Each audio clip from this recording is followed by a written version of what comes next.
commencer à oser se dire que ça va mieux ce matin dans certaines régions? Oui, on peut oser parce que dans cette région, le taux de reproduction du virus vient de repasser en dessous de 1.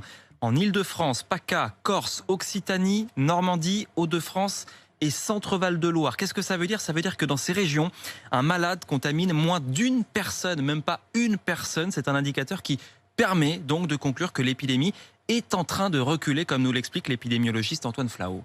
On voit une reprise en main du contrôle sur l'épidémie. On est au pic de cette seconde vague. Il faut maintenant poursuivre ces efforts pour qu'elle redescende. Si le R passe au-dessous de 0,7 ou de 0,6, la redescente sera rapide et on peut espérer que dans 15 jours, on soit au-dessous des 5000 cas par jour. Mais il faut bien s'attendre à ce que la morbidité sévère, c'est-à-dire les cas en réanimation, mais aussi malheureusement les décès, continuent à augmenter, peut-être encore pendant 7 jours. On a donc une lueur d'espoir ce matin, mais il y a des endroits où la situation est toujours préoccupante et on ne sait pas trop pourquoi, Thomas Chupin.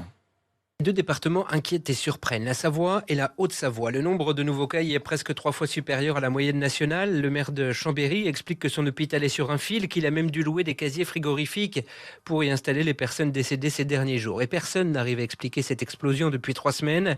Il pourrait y avoir l'insouciance d'une population qui n'a pas vécu de première vague ou alors le froid et le jour qui tombe plus tôt qui font que les habitants vivent moins en extérieur. Autre département toujours sous surveillance, la Loire et la Haute-Loire pour qui les chiffres commencent tout juste à baisser, ou encore les Pyrénées-Atlantiques et les Hautes-Pyrénées où les indicateurs sont passés au-dessus de la moyenne nationale la semaine dernière.